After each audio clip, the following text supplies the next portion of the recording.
They found her body lying in a ditch. Her hands were tied behind her back. Her feet were bound. A nylon stocking was tightly wound around her neck. The medical examiner said she died from an overdose, but somehow also strangled. The police called it suicide. Her family called it murder. And to this day, the mystery of Cindy James is one of the most chilling unsolved cases in North America. This isn't fiction. This really happened. Cindy James was a 44-year-old nurse who lived in the quiet suburb of Richmond, British Columbia, Canada, just outside Vancouver. She had recently divorced Dr. Roy Makepeace, a respected psychiatrist, and had spent most of her adult life helping children with emotional challenges. To the outside world, Cindy was strong, compassionate, and resilient. But inside, something was unraveling. She started reporting terrifying incidents, threatening phone calls in the middle of the night, bizarre notes left at her doorstep, slashed pillowcases, and even attempts on her life.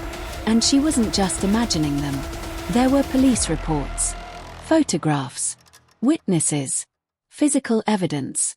Yet somehow, after nearly 100 documented incidents, investigators began to doubt her story. They started to ask a question that would haunt this case forever. Was Cindy being stalked or staging it all herself? Shortly after her divorce in 1982, Cindy told friends and police that she was being stalked by an unknown man. At first, it was subtle, a phone call that cut off the moment she answered. A strange man watching her house from a parked car. Then, it escalated. One night, she came home to find her phone line cut. Another night, she found her porch lights shattered. Then came the notes, crude, threatening letters made from magazine clippings, saying things like, "Soon, Cindy, very soon." Police started investigating, but every time they looked, the trail went cold. No fingerprints, no witnesses, no suspects. But Cindy was terrified. She moved houses, changed her phone number, even hired a private investigator. But the attacks continued. Enter Ozzy Caban, a retired cop turned private investigator. He took Cindy's fears seriously and even stayed with her some nights. One evening, while they were on watch, Ozzy heard strange noises outside and ran to check.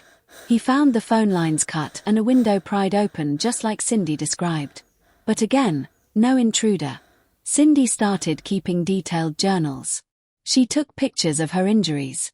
On one occasion, she was found with a nylon stocking tied around her neck, semi-conscious, and said she'd been drugged. But every time police dug deeper, nothing.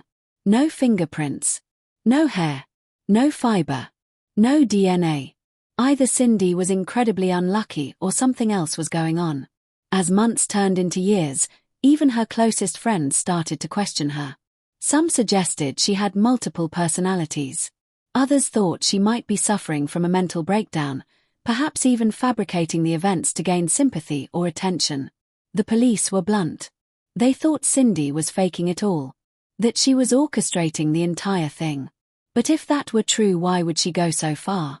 Why would she harm herself, slash her own clothes, inject herself with drugs, tie herself up, and live in constant terror? Would a woman really do that for years? In 1983, Cindy was found in her basement, half naked, with a black nylon stocking around her neck. She had cuts and bruises. She was incoherent and claimed she couldn't remember what had happened. She was hospitalized and later released, but the attacks continued. Her family believed her.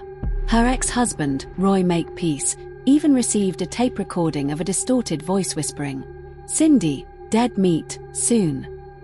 One night in 1988, Cindy was discovered in her garage with a needle mark on her arm and a pair of black nylon stockings around her neck again. She said she was abducted and possibly drugged. But toxicology tests were inconclusive. Still, police saw no proof of an attacker. And the more this happened, the more they believed Cindy was behind it. By 1989, Cindy was exhausted, both physically and mentally. She had been attacked, hospitalized, doubted, and abandoned by the very people meant to protect her. She kept telling her friends, "I know whoever's doing this is going to kill me." And then, she vanished. On May 25, 1989, Cindy James was reported missing. Her car was found in a nearby parking lot. In it were groceries, her wallet, and a blood-stained driver's seat. But no sign of Cindy.